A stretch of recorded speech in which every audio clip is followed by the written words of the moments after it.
নবী রাহমাতুল লিল আলামিন চাইলে দোয়া করতে পারতেন, আল্লাহ আমার হুসাইনকে বাঁচাও। জোরে বলুন ঠিক কিনা? হযরত জিবরাইল আমিন আলাইহিস সালাম যখন এসে দুঃসংবাদ দিলেন, আপনার উম্মতেরা আপনার এই নাতি তথা ইমাম হুসাইন রাদিয়াল্লাহু আনহুকে শহীদ করে ফেলবেন, আল্লাহর নবী রাহমাতুল লিল আলামিন হু হু করে কাঁদতে লাগলেন। আল্লাহর দরবারে দুহাত তুলে দিয়ে বলছেন, আল্লাহুম্মা উতিয়াল হুসাইন সাবরা ওয়া আজরা, আল্লাহ আমার হুসাইনকে সবর দান করুক, আমার হুসাইনকে ধৈর্য ধারণ করার তৌফিক দান করুক। আল্লাহর নবী রাহমাতুল লিল আলামিন সেদিন সবরের জন্য, ধৈর্যের জন্য দোয়া করেছেন। ইমাম হুসাইন রাদিয়াল্লাহু আনহু শাহাদাতের মর্যাদা লাভ করুক, এটা আল্লাহর নবী নিজেও চেয়েছেন। কেননা আল্লাহর নবী রাহমাতুল লিল আলামিন হাদিসে পাকের মধ্যে এভাবে এরাদা করেছেন, ওয়াল্লাযী নাফসি বিয়াদিহি, সেই সত্তার শপথ যার কুদরতি হাতে আমি নবীর প্রাণ। সুবহানাল্লাহ। তিনি বলছেন, আল্লাহ নবী সাদ করেছেন, লাওয়াদিতু আন্নী উকতালু ফি সাবিলিল্লাহি সুম্মা আহইয়া সুম্মা উকতালু সুম্মা আহইয়া সুম্মা উকতালু সুম্মা আহইয়া। সুবহানাল্লাহ বলেন। আমি যদি বারবার আল্লাহর প্রেমে কুরবানি হতাম, বারবার জান পেতাম, বারবার আল্লাহর প্রেমে কুরবানি হয়ে যাওয়াকে পছন্দ করতাম। জোরে বলুন সুবহানাল্লাহ। কেননা আল্লাহর প্রেমে কুরবানি হয়ে যাওয়ার মধ্যে এত স্বাদ, আল্লাহর প্রেমে শাহাদাত বরণ করার ক্ষেত্রে এত স্বাদ, এত স্বাদ, যিনি শহীদ হয়েছেন তিনি বুঝেন। জোরে বলুন সুবহানাল্লাহ। এজন্য যুগে যুগে কালে কালে যারা শাহাদাত বরণ করেছে, সাথে সাথে আল্লাহর দিদার এবং রাসূলের দিদার পেয়ে তারা আল্লাহ এবং রাসূলের সৌন্দর্যের মধ্যে হারিয়ে গিয়েছে, যে কারণে তাদের উপর যে বর্বরতা চলছে এটা তো টেরই পাচ্ছে না। জোরে বলুন সুবহানাল্লাহ। যেখানে মিশরের রমণীরা ইউসুফ আলাইহিস সালামের সৌন্দর্য দেখে হাত কেটে ফেলেছেন, খবরও হয় নাই। সুবহানাল্লাহ বলেন না? সূরা ইউসুফের 31 নম্বর আয়াতে আল্লাহ তো সেটাই বলেছেন, ফালাম্মা রাআইনাহু আকবারনাহু ওয়া কাত্তানা আইদিয়াহুন্না ওয়া কুলনা হাশা লিল্লাহি মা হাযা বাশারান ইন হাযা ইল্লা মালাকুন কারীম। সুবহানাল্লাহ।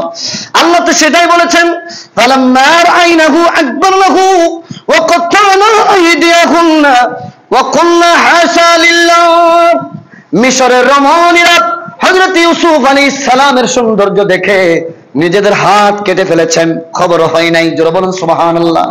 এমনকি ওয়াকুন্না, তারা বলেছে হাশা লিল্লাহ, আল্লাহর শপথ, আল্লাহর শপথ, মা হাযা বাশারা, মা হাযা বাশারা, ইনি তো কোনো মানুষ নয়, কোনো মানুষ নয়, ইল্লা মালাকুন কারীম, বরং ইনি তো মহিমান্বিত একজন ফেরেশতা। জোরে বলুন সুবহানাল্লাহ। হযরত ইউসুফ আলাইহিস সালামের সৌন্দর্য দেখে মিশরের রমণীরা মানুষ বলে নাই, বলেছেন ফেরেশতা, যেটা আল্লাহ কালামে মাজিদের মধ্যে তুলে ধরেছেন। সুবহানাল্লাহ বলেন। এজন্য মা আয়েশা সিদ্দিকা রাদিয়াল্লাহু তাআলা আনহা তিনি বলেছেন, আল্লামা আলুসি রাহমাতুল্লাহি আলাইহি রুহুল মাআনি ফি তাফসিরুল কোরআনিল আযীম, তিনি এই ঘটনা নোট করেছেন সূরা ইউসুফের 111 নম্বর আয়াতের, সেখানে তাফসীর করতে গিয়ে মা আয়েশা সিদ্দিকা রাদিয়াল্লাহু আনহার কল তিনি নকল করেছেন। মা আয়েশা সিদ্দিকা রাদিয়াল্লাহু তাআলা আনহা তিনি বলেন, লাওয়াহিব যালাইখা রাইনা জাবিনাহু লাআসারনা বিল কাতিল কুলুব আলাল ঈদি। জোরে বলেন সুবহানাল্লাহ। মা আয়েশা সিদ্দিকা রাদিয়াল্লাহু তাআলা আনহা বলেন, ওরে মিশরের রমণীরা, তারা তো ইউসুফ আলাইহিস সালামের সৌন্দর্য দেখে নিজেদের হাত কেটেছে। এই মিশরের রমণীরা যদি আল্লাহর নবীর নূরানি চেহারা দেখতো, তাদের হাত কাটার পরিবর্তে নিজের জানটাও বিসর্জন দিত। জোরে বলেন সুবহানাল্লাহ। হাত কাটার চাইতে নিজেদের জানটাই কুরবানি করে ফেলতো। জোরে বলেন সুবহানাল্লাহ। আল্লাহর নবীর সৌন্দর্য এটাই। নূরি নূরি নূরি নূরি তলবে হ্যায় कैसे प्यार जलवे है। सुभान बोलें भाई। नूरी नूरी नूरी नूरी नूरी नूरी नूरी तलवे गे, कैसे प्यार जलवे गे। सुभानअल्लाह। नूरी नूरी तलवे हैं कैसे प्यारे जलवे हैं, नूरी नूरी तलवे हैं कैसे प्यारे जलवे हैं, चांद मेरे आका की कदमों से भीख लेने आया है। सुबहानाल्लाह। চাঁদের কোনো আলো নাই। চাঁদকে যদি আমরা প্রশ্ন করি, ও চাঁদ তুমি এত আলো পেলে কোত্থেকে?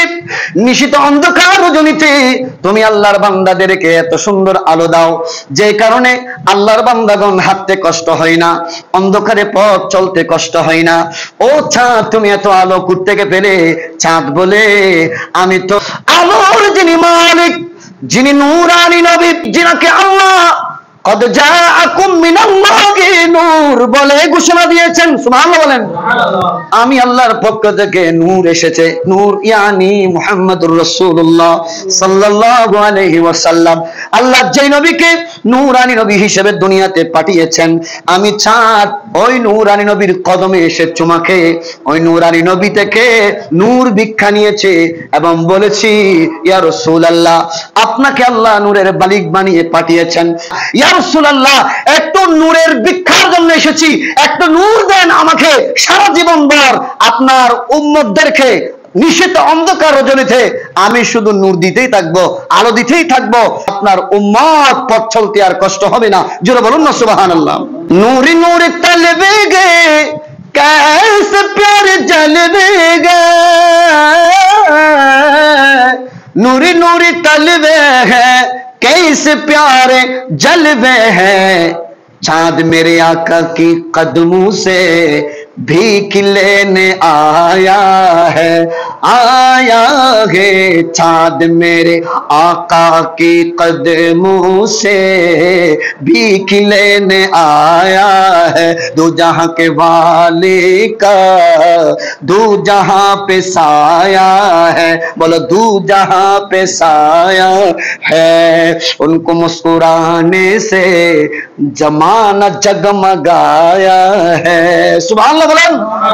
জগতের মানুষ এজন্য আমরা দেখতে পাই আল্লাহর নবী, দয়াল নবী, কামলে বালা নবী রহমাতুল লিল আলামিনের নূরানী দিদার যখন পেত তখন তারা আল্লাহর নবীর সৌন্দর্য হারিয়ে যেত। সুবহানাল্লাহ বলেন।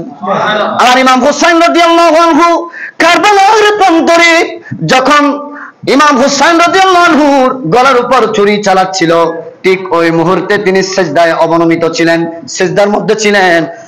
কিতাবের মধ্যে এসেছে আল্লাহর নবী রাহমাতুল লিল আলামিন মদিনাতুল মুনাওয়ারায় ছিলেন না, রওজা ইয়াখারে মুবারাকা থেকে ডাইরেক্টলি সরাসরি চলে গিয়েছেন কারবালার প্রান্তরে। জগতের মানুষ ইমাম হুসাইন রাদিয়াল্লাহু তাআলা আনহু আল্লাহর দিদার এবং নবীর দিদার একসঙ্গে যখন পেলেন, তখন ইমাম হুসাইন রাদিয়াল্লাহু তাআলা আনহুর উপর যে বর্বরতা চলছিল, এই বর্বরতা ভুলে গিয়েছেন। সুবহানাল্লাহ বলেন।